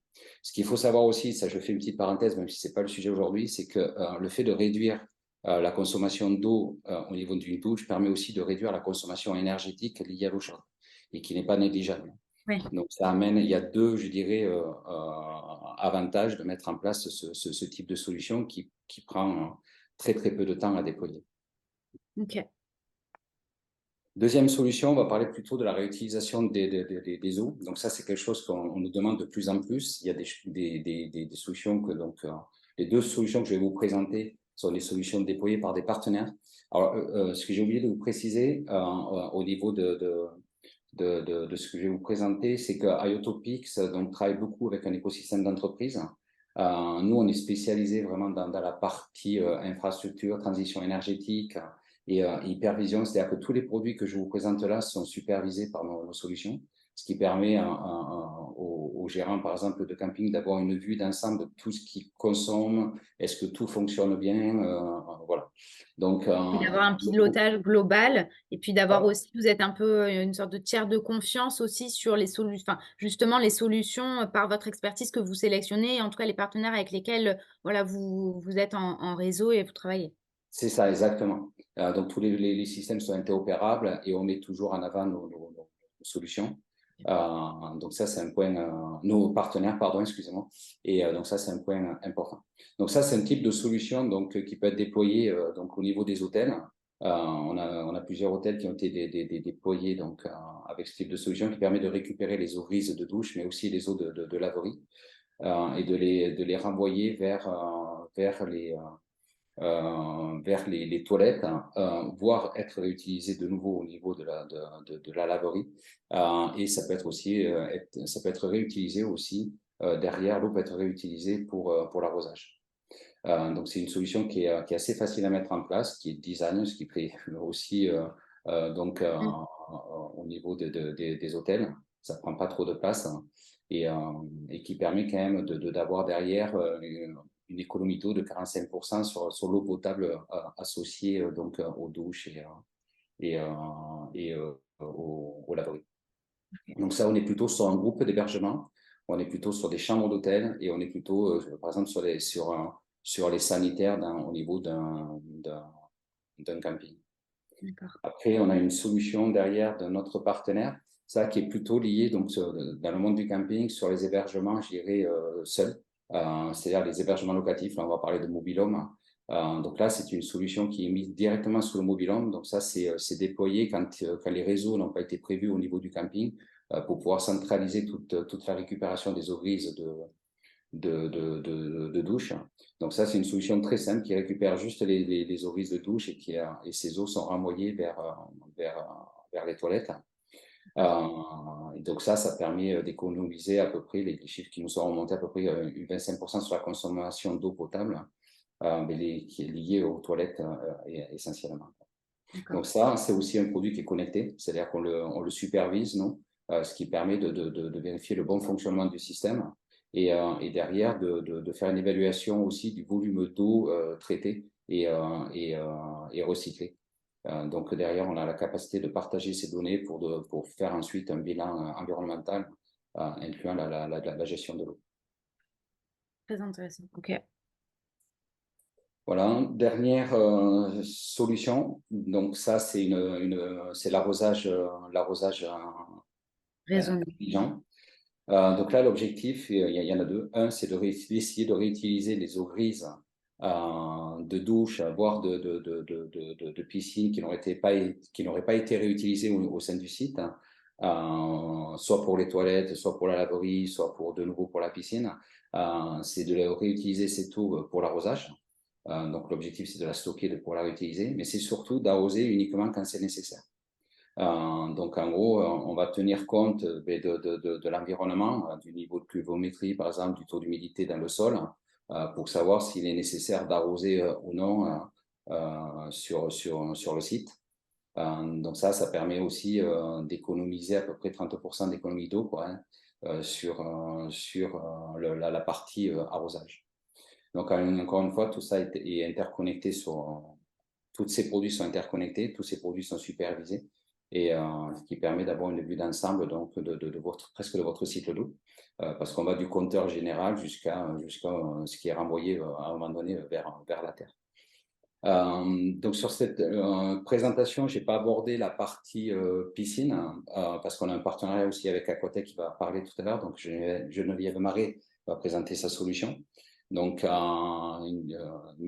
on s'appuie aussi sur Aquatech, aussi sur la partie suivi des consommations. Donc, il y a des choses que nous pouvons réaliser ensemble, étant donné qu'Aquatech a une très forte expertise de ce côté-là. Merci beaucoup Philippe pour cette intervention. Et du coup, ça fait le lien. Question en forme de warning de Jean-Michel aussi.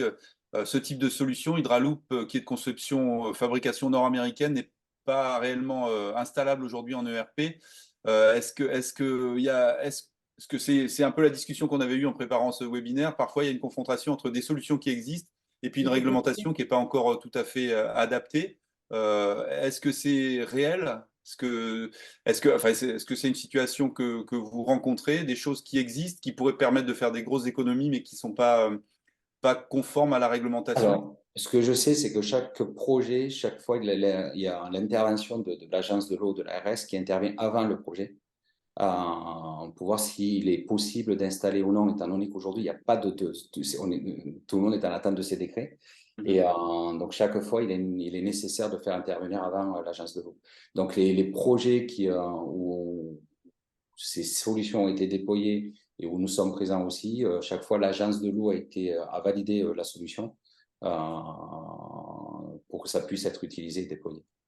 Oui, voilà. Donc, là, comme on disait tout à l'heure, ça dépend des régions, parce que je sais qu'il y a des régions, c'est pas possible. C'est compliqué. Il y a d'autres régions qui sont peut-être plus souples, je ne sais pas si c'est le bon terme, et qui acceptent aujourd'hui de déployer ce type de solution. Oui, ça dépend du coup de l'ARS, en tout cas, qui décide selon les secteurs géographiques de donner validé ou pas l'installation de certaines solutions. C'est pour ça que du coup, on a ce message, je pense, d'alerte et que je pense qu'on attend tous, du coup, c'est la sortie de ces décrets pour clarifier, les choses et avoir une réglementation, partagée. Oui, complètement. Merci. Donc, on va laisser la parole à Geneviève Marais. Bonjour Geneviève Marais. Vous êtes du coup, fondatrice et CEO d'Aquatech Innovation. Aquatech, c'est une start-up de la Green Tech qui est engagée dans la protection de la ressource en eau. Et vous proposez du coup des solutions techniques qui s'adressent aux professionnels du tourisme de type hébergeur, mais voilà, comme les campings par exemple, mais aussi qui peut concerner les ports. Ouais, Tout à fait. vous en parlerez. Et vos solutions, elles permettent de préserver justement la ressource en eau en termes de quantité, enfin, autant en termes de quantité que de qualité. Et elle permet également de forcément limiter l'impact sur l'environnement, surtout lorsque l'eau est usagée. Je vous laisse la parole peut-être pour nous en dire un peu plus et nous expliquer tout ça. Merci Elodie, merci en effet de me donner cette opportunité d'être avec vous aujourd'hui. Alors Elodie, en effet, l'introduction était très bien. Aquatech est en effet une startup de la Green Tech. Nos deux cibles en effet principales, ce sont des acteurs du tourisme. Alors pourquoi? Parce qu'en fait, tout simplement, c'est une concentration humaine à un moment donné, souvent dans des milieux qui sont contraints. Ce qui est, je dirais, le point commun à nos deux cibles, qui sont les ports et les campings. Tous les deux, c'est des personnes qui viennent en vacances. Que ce soit un port, évidemment, le milieu aquatique va complexifier l'usage de l'eau et aussi le rejet des eaux usées. Et le camping, de la même manière, souvent dans des sites assez exceptionnels, et va devoir faire face à des concentrations très importantes sur un temps donné. Donc nous nous sommes concentrés très spécifiquement sur leurs besoins. Si vous pouvez changer de slide. Et donc nous avons une proposition de valeur en 4 temps. L'enjeu est de bien comprendre que pour parler de l'eau et de son économie, il faut déjà parler à la source de la production des eaux usées. Et donc, quand on parle de l'eau usée, eh bien, on parle déjà de deux types d'eau usée, l'eau noire, l'eau grise. Donc, pour rappel, l'eau noire, c'est tout ce qui concerne les chasses d'eau, l'eau grise, c'est donc tout le reste. Donc, pour pouvoir parler de recyclage, comme vous le voyez sur la proposition de valeur qui est dans le 3e temps, il faut déjà avoir bien conscience que l'enjeu est de pouvoir séparer les eaux usées. Peut-être aussi aberrant soit-il, mais aujourd'hui, les règles dans les bâtiments permettaient, dans un bâtiment, de réunir les réseaux et donc d'avoir un mélange des eaux usées. Il faut savoir que si ces réseaux sont ainsi, on ne pourra pas récupérer ces eaux pour pouvoir faire un recyclage. Donc, à l'échelle des campings, par exemple, moi, j'interviens tout le temps en disant déjà, pensez dans vos réseaux, au moment des travaux ou au moment où vous agrandissez ou vous reprenez vos réseaux, à bien distinguer les deux réseaux pour pouvoir collecter les eaux usées de manière distincte. Et c'est pourquoi on a, nous, une réponse qui va permettre, alors Elodie, si tu peux switcher en slide 4, de pouvoir, en slide 4, excuse-moi, j'ai l'habitude de manipuler les slides, voilà celle-ci, en collecte, eh bien d'aller chercher les eaux usées où qu'elles se trouvent. C'est-à-dire que si vous prenez la photo de gauche sur le camping, eh bien l'enjeu pour ce camping a été d'aller chercher les eaux usées sous chacun des mobil-homes, alors que nous sommes en bordure de littoral et qu'il avait une interdiction de réseau. Le réseau gravitaire, évidemment enterré, interdit en cas dans la loi littorale, puisque c'est une construction. Donc il a dû tout démonter et il a fait appel à nos solutions pour maintenir ces mobil-homes en première ligne front de mer. Donc on voit bien, si on revient là sur la slide 2, l'enjeu de la solution va consister déjà à pouvoir collecter les eaux, quelles que soient les contraintes. Si je vous fais le parallèle sur un port, ça va être aller chercher les eaux usées à bord d'un bateau, par exemple. Hier, il y a eu l'inauguration de Port-Camargue pour son ponton. Je sais que Yvan Aquavalé en a fait référence sur son document. Le ponton de Port-Camargue a pris cette solution de récupérer les eaux usées à bord des bateaux pour qu'il n'y ait aucune empreinte environnementale dans le port. Aucune eau usée est rejetée dans le port quand les bateaux sont à quai. Ils ont ce qu'ils appellent, quand je discute avec les plaisanciers, ils disent « nous avons maintenant le tout à l'égout ». Ben oui, c'est en effet ça. Ils viennent au quai, ils connectent leur bateau pour l'eau, l'électricité et maintenant les eaux usées avec une solution en totale autonomie en termes de gestion puisque tout est automatisé avec notre unité de gestion électronique. Ensuite, en point 2, le traitement. Traitement des eaux usées, c'est pour se mettre dans ces devoirs réglementaires de l'assainissement. Alors, il y a beaucoup de solutions qui existent. Nous, on va être pertinent quand on va être sur des milieux contraints. Pour reprendre la slide 4, Elodie, on voit bien dans le cadre du port au Cap d'Agde, il y avait un enjeu puisqu'il n'était pas connectable à l'époque au réseau de ville. Et donc, on est venu traiter les eaux usées pour les rejeter dans le port après traitement, sans empreinte sur l'environnement, puisque nous sommes en qualité d'eau de baignade. Et nous faisons appel à un traitement biologique. Maintenant, si on reprend slide 3, l'enjeu, une fois qu'on a parlé de collecte et de traitement, eh bien, ça va être le recyclage. Et le recyclage, tout son enjeu est de bien comprendre sa consommation. Et là, je veux faire le lien avec la gestion de données et surtout avec tout ce qui était dit précédemment. En fait, nous, très rapidement, on était d'abord axés sur nos produits modulaires, qui peuvent se prendre n'importe où on a besoin sur le cycle de l'eau. On s'est très rapidement rendu compte qu'en fait, nos usagers, nos clients, ne comprenaient pas leur consommation d'eau, ce qui nous a paru totalement incohérent, mais qui est une réalité.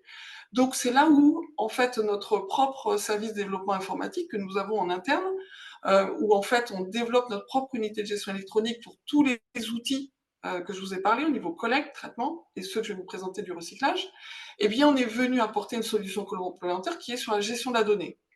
Mais cette unité de gestion électronique nous a permis en fait d'élaborer des produits qui restent en phase avec l'évolution de cette réglementation qui va évoluer, mais a déjà évolué, et donc va permettre de faire évoluer nos systèmes au fur et à mesure, d'où cette latitude dont on a besoin en interne, et aujourd'hui permettre de mettre en avant ces 3 solutions que je vais vous présenter. Donc l'AquaGreen, recyclage des eaux grises pour l'arrosage d'espaces verts, l'AquaPool, qui consiste à récupérer les eaux de rinçage de filtres pour les remettre après traitement dans la piscine elle-même. Il faut bien comprendre qu'en termes d'économie d'eau, c'est un volume à peu près de 80% des volumes de recyclage que nous permettons d'économiser. Et l'AquaFlush, qui permet de récupérer des eaux grises pour, souvent douche et lavabo, pour mettre dans les chasses d'eau, et l'économie est le volume total qui correspond au volume utilisé par les chasses d'eau. Donc c'est une économie à 100% sur ce poste-là.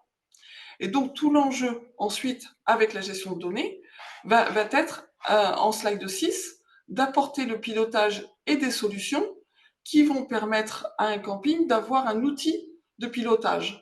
Ça veut dire quoi? Ça veut dire que en termes d'eau, malheureusement, c'est beaucoup de techniques et très souvent dans les campings ou dans un port de la même manière, on est confronté à un mouvement de personnel qui est énorme, qui plus est où on est sur des infrastructures anciennes, comme on l'a dit tout à l'heure, et du coup fait que on n'a pas forcément l'antériorité, non seulement 50 ans en arrière, mais souvent dans les années précédentes. Donc l'outil de pilotage que nous mettons en place, comme l'a dit Philippe, c'est on va aller au-delà de la supervision, on va rentrer dans le détail à la fois en termes de remontée de données, en effet, parce qu'on va venir se plugger avec vos compteurs connectés, après de l'analyse, bien entendu, mais où on va aller sur du pilotage qui va vous permettre de rentrer en interaction avec l'outil, qui va vous permettre de dire qu'est-ce qui est contrôlé, qu'est-ce qui ne l'est pas, avoir des rappels, des agendas, avec des entrées qui sont à plusieurs niveaux, soit en tant que gestionnaire de l'exploitation, soit le responsable technique, soit le technicien lui-même, qui doit aller faire un contrôle à un endroit donné et qui a un besoin de remonter de la formation pour la bonne gestion interne sur tout ce qui concerne le sujet de l'eau. Donc, si on le reprend par exemple sur la slide 5, Elodie, on a par exemple mis en place à l'Espiguette cette solution d'AquaPool qui a consisté à récupérer les eaux de rinçage de filtre pour les remettre dans la piscine.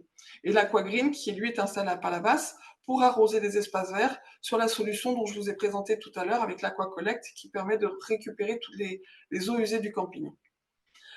En slide 7, la définition de notre projet a été d'apporter des réponses sur l'ensemble du cycle de l'eau. Tout notre enjeu, je ne vous cache pas que c'est une slide qu'on a travaillée dans notre proposition de valeur pendant la période Covid, où on était très contraints, et je dirais quelque part pour nous, ça a été une force parce qu'on a beaucoup travaillé notre R&D dans ce sens, c'est d'avoir une réponse complète. Et ça, je vais insister sur ce terme-là, dans le sens où je vais peut-être rejoindre les aspects réglementaires et peut-être des questions à venir s'il y en a. En effet, il faut faire attention, en termes de réglementation, à la réglementation qui s'applique chez le particulier et la réglementation qui s'applique chez le professionnel. Elle est extrêmement différente et bien distincte. Elle est en pleine évolution actuellement, donc elle est à surveiller, elle est à prendre en compte. Elle est bien à prendre en compte aussi dans les investissements, où il faut que les solutions puissent évoluer, parce que tout va très vite. Et on ne peut pas demander à un camping ou un port ou un autre professionnel de faire des investissements aujourd'hui et puis qui vont complètement varier demain. Et donc, il faut qu'il y ait une adaptation. Moi, je sais qu'en termes de recyclage, aujourd'hui, on isole l'aquapool parce que l'aquapool, très clairement, l'eau de piscine ne pourra provenir que de la piscine pour retourner dans la piscine elle-même. Mais par contre, en termes de recyclage, il est clair que tout ce qui est les eaux grises, elle pourra aller vers la chasse d'eau, elle pourra arroser l'espace vert, elle pourra faire de l'eau de surface, nettoyer les surfaces. On va avoir une évolution sur les usages. Donc, il est important qu'on puisse s'adapter, d'où nous, à la volonté de se développer avec en interne notre propre service digital qui maîtrise la technologie de l'unité de gestion électronique, puisque c'est un applicatif propriétaire, et on va répondre au plus près des besoins pour d'une, avoir une solution durable. Si tu mets en slide suivante, Elodie, vous pourrez le voir, on est labellisé par l'OFB, l'organisme français de la biodiversité. C'est un label qui est difficile à obtenir, qui est très engageant, mais dont on est fier parce que il démontre de notre démarche impact que nous avons, qui est forte en interne et qui a consisté à réfléchir nos produits pour qu'ils soient sur un usage durable. Pourquoi je dis ça?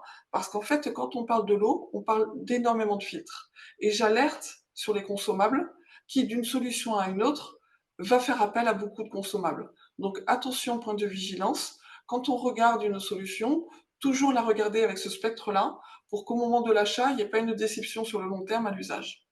Voilà, j'alerte sur ces points-là. C'est Après, hyper important. peut-être, pour compléter, vous voyez le label Green Tech Innovation également, qui est un label qui nous était attribué par le ministère de la Transition écologique. Il faut savoir que là, je ne l'ai pas écrit, mais nous sommes aussi jeune entreprise innovante. Ça veut dire que nous sommes reconnus par l'État avec un programme de recherche qui est donc axé sur l'eau. Et c'est pourquoi aujourd'hui, nous arrivons à participer sur des appels à expérimentation. Nous sommes clairement identifiés pour pouvoir aller répondre à des problématiques avec des solutions innovantes qui peuvent sortir d'un cadre réglementaire qui met en avant l'expérimentation et qui va permettre de faire ces évolutions de cette réglementation puisque l'État est obligé de s'appuyer sur la technologie pour évoluer. Oui, ok. Merci Geneviève. Est-ce que vous voulez rajouter quelque chose ou vous avez tout dit? C'est bon. C'était très clair en tout cas, merci. Parce que c'est pas forcément évident de s'y retrouver sur ces solutions techniques et même pour, je me mets à la place voilà, des professionnels de se dire en fait, je n'ai pas forcément connaissance de tous les éléments bah, que je devrais maîtriser pour pouvoir jauger de la pertinence d'une solution ou d'un autre ou du plan d'action à mettre en place. C'est pas évident, donc en tout cas, ça permet aussi d'éclairer sur ces sujets et merci beaucoup pour ça. Je pense qu'il Ouais. il est midi, donc Ouais. on s'était dit qu'on tiendrait jusqu'à midi, mais moi j'aimerais bien justement rebondir sur ce que tu viens de dire, Elodie, et puis sur ce qui a été dit auparavant. Plein de questions. Encore une fois, beaucoup de modestie, on n'aura pas épuisé le sujet, qui est très très vaste, mais ça pose des questions. Il y a même des intervenants qui ont rebondi aux présentations des solutions innovantes. Donc moi, j'aimerais bien vous demander à chacun un petit mot de conclusion et puis peut-être un conseil. Comme disait Elodie, on peut être face à des situations, on ne sait pas trop comment les prendre. Il y a de la technologie, il y a de l'engagement, il y a de la réglementation. Quel serait le conseil que vous donneriez, un conseil pour aller très vite, hein, parce qu'il est midi une, à, à des prestataires, à des hébergeurs, à des gestionnaires de destination pour pouvoir s'engager dans cette démarche-là, dans une démarche de ce style-là. On le fait par ordre d'apparition à l'écran. Yvan, pour commencer.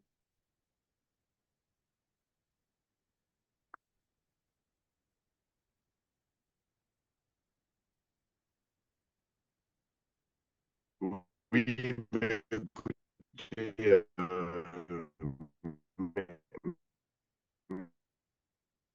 Alors, on vous entend pas très bien, Yvan, ça doit pas bien capter. On va peut-être.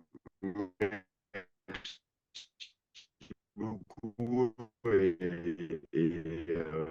merci à toutes et à tous. Alors moi, le conseil que je donnerais, en fait, c'est pas un conseil, mais c'est une ouverture. Vous vous avez eu d'intervention, donc malheureusement, il n'a pas pu apparaître à l'écran, de Jean-Michel Clerc de l'Agence Développement Économique. Vous entendez mieux? Oui, oui, Allô, allô? oui, ça marche Allô? maintenant. Oui, Yvan, on t'entend? Allô? On t'entend? Je pense que c'est en décalé. Ah, Moi, je vous entends plus. Ce serait peut-être désolé. Le petit conseil, c'est, je dirais, n'hésitez pas à vous rapprocher, tant soit de l'Agence Développement Économique ad hoc, donc Jean-Michel Clerc ou de moi-même, parce qu'en fait, chacune des situations peut constituer aujourd'hui un cas particulier. Donc, il est nécessaire que l'on puisse vous accompagner. On a parlé des liens avec l'ARS. On a effectivement encore, dans un certain nombre de cas, dans des cas dérogatoires, et donc de pouvoir identifier en premier chef eh ben, comment pouvoir vous accompagner. Vous avez vu, les solutions existent et il conviendra ensuite d'identifier quel package de solutions peut vous être le plus bénéfique. Voilà, merci beaucoup en tout cas et à disposition. Merci beaucoup, Yvan. Eric? Oui, merci. Ben, c'est un petit peu, j'ai réagi comme ça dans la discussion, mais moi, je suis très, très friand, à titre personnel, des solutions techniques, technologiques. Je crois beaucoup dans la réutilisation des eaux grises, notamment. Ça se fait dans les eaux noires, enfin, les eaux de station, ça commence, et les eaux grises, on est encore loin du compte. Mais aucune solution technologique ne remplacera la gestion, celle qui ne coûte rien, qui coûte du temps. Alors, le temps, c'est de l'argent. Mais dans un planning journalier, toujours avoir un œil sur ses compteurs, sur ses robinets qui fuient, sur sa chasse d'eau qui vibrote, sur voilà, tout ce qui est dérive qui, je crois que les différents intervenants l'ont dit, tout ce qui est fuite et dérive, c'est le premier poste de consommation.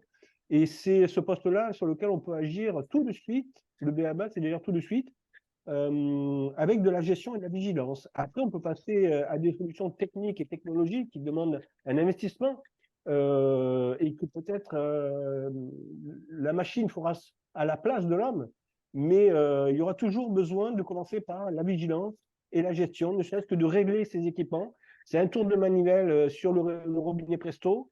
Il n'y a aucun équipement technologique. Là, il faut une clé à laine tournée d'un quart de tour et on a réduit son robinet qui existait déjà, sans investissement. Donc voilà, c'est le message que je voulais faire passer. Chose simple. Après, je pense qu'effectivement, et je pense que Geneviève pourra peut-être rebondir, la technologie n'est pas une fin en soi, mais un moyen, justement, et ne doit jamais être complètement remplacé, justement, ce que vous évoquiez, Eric, et effectivement, voilà, c'est très juste. Geneviève, si vous voulez... C'est clair. Je veux dire, moi, je rappelle toujours, je dirais déjà avant tout le bon sens. Voilà, ne pas l'oublier, les premières valeurs et le bon sens. Je déplore encore les campings où je vois des gouttes à gouttes qui coulent tout simplement. On le voit, on passe tous les jours devant. Ça peut être bien de s'arrêter, de regarder ce qui se passe. Voilà, sous les mobil-homes, c'est voilà, du bon sens et se sentir concerné. Je crois que voilà, c'est peut-être dans l'autre sens. On se sent concerné et avec notre bon sens, on peut faire beaucoup. Et ça coûte pas. Merci, Geneviève. Stéphane, en continuant. Alors moi, ce sera un conseil technique lié à un facteur limitant qui est la connaissance de ces réseaux. Hein, Philippe Jonca l'a abordé. Je pense que la première étape, c'est d'essayer de diagnostiquer, savoir où se trouvent vos réseaux pour en faire des plans de récolement, essayer de les simplifier si possible avant de commencer la collecte de données, quoi. Et ça, c'est un sacré travail. Toujours commencer par la connaissance. On a une remarque, en tout cas d'un participant qui nous dit justement dans les nouveaux projets prévoir dès le début de nouvelles installations et types de réseaux pour recycler ces eaux usées. Effectivement, oui, dans le cadre de nouveaux projets, c'est à anticiper et à projeter en amont. Oui, on laisse parfois des doubles réseaux en attente justement d'une évolution de la réglementation. Alors ça a un coût, mais on est content de les avoir laissés en place. Et c'est forcé d'être exemplaire. Philippe, aussi, votre conclusion? Oui, je vais rebondir un peu sur tout ce qui a été dit. C'est vrai que nous, on est fournisseurs de solutions, mais comme on l'a vu tout à l'heure, on a parlé de douches qu'on ne va même pas, mais c'est de douchettes, pardon. Comme on dit, il y a déjà un premier travail, c'est de sensibiliser les usagers et de réduire ce qui peut être, de mettre en place ce qui peut réduire, je dirais, la consommation d'eau. Et ces solutions sont souvent très simples. Et après, par contre, je vais rebondir parce qu'on rencontre beaucoup de campings et c'est vrai qu'il y a une très, très mauvaise connaissance des réseaux d'eau.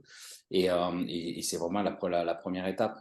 On pourrait proposer, nous, l'ensemble des solutions de nos partenaires, mais déjà, on leur dit, mais essayez de comprendre combien vous consommez, comment vous consommez. Ça, c'est quand même important. Mais la sensibilisation aussi vers le client final est important parce que c'est quand même des sites qui reçoivent énormément de personnes et je pense qu'il est important de sensibiliser ces utilisateurs sur l'usage de l'eau. Complètement. Merci Philippe. Geneviève, vous voulez rajouter quelque chose? Juste pour compléter, peut-être dans la réflexion que nous avons eue pour notre proposition de valeur, a été de la penser aussi en accompagnant le professionnel dans le sens que son action, il faut aussi la valoriser. C'est-à-dire qu'aujourd'hui, c'est un peu sur lui qu'on tape sur la tête et que c'est pas évident parce que il l'avait pas avant forcément dans ses budgets. Et je pense que celui qui est directement concerné, c'est quand même aussi le consommateur final. C'est-à-dire que le touriste, il est important de pouvoir vous donner les moyens d'agir pour lui. Et c'est vrai que les outils digitaux que nous proposons permettent d'aller jusque-là. C'est-à-dire que croiser les informations entre le logiciel de réservation qui va indiquer si le touriste est présent ou pas, ou peut-être qu'il y a 4 personnes et il consomme déjà un équivalent de 6 ou 8 personnes, mais il faut vous donner les moyens à vous, professionnels, de dire de la manière que vous choisissez, mais de pouvoir agir sur le touriste, soit en termes de sensibilisation ou d'autres actions. Mais voilà, c'est vrai que je trouve que pour les professionnels, le choc est aussi un peu violent, dans le sens où on lui demande rapidement de faire face à cette évolution climatique, hein, comme nous devons tous faire. Mais voilà, je crois que c'est à tous qu'on doit mettre du bon sens. Moi, c'était aussi la démarche dans le développement d'Aquatex, c'est de penser le produit d'un bout à l'autre en concernant tous les acteurs. Merci Geneviève. Effectivement, le sujet des comportements est aussi très important quand on parle de ce sujet de l'eau et sensibilisation de formation, mais comment on accompagne justement les évolutions de comportement du consommateur final et des visiteurs dans ces cas-là, de la sobriété et de leur donner les outils, les moyens aussi d'être efficaces dans les usages. Que ce soit en termes d'outils technologiques ou en termes également de tout ce qui fait référence aux sciences comportementales et aux sciences sociales. Voilà. Hyper important, d'autant que là, on parle de touristes, donc on est en situation exceptionnelle. Comment adopter des comportements responsables aussi dans cette situation-là. Donc, effectivement, ça fait appel à beaucoup de choses. Le bon sens, moi, je me souviens toujours d'un scientifique à qui on demandait comment on résout le problème du risque alimentaire. Et il décevait tout le monde en disant il faut commencer par se laver les mains avant de manger. Donc, les solutions simples sont parfois les plus efficaces. J'espère qu'on aura rempli notre contrat, c'est-à-dire inspirer, partager et rendre possible des choses. On mettra à disposition de tous les participants et le replay, plus le document de présentation. Et je pense qu'on a fait le tour de la question, sauf si quelqu'un veut apporter encore un petit mot de conclusion sur la conclusion. Toujours possible, il est 12h11. Non, en tout cas, remercier l'ensemble des intervenants là, qui nous ont accompagnés sur tout ce webinaire. C'était, en tout cas, merci pour vos retours d'expérience et vos partages éclairants sur un sujet auquel on est tous sensibles.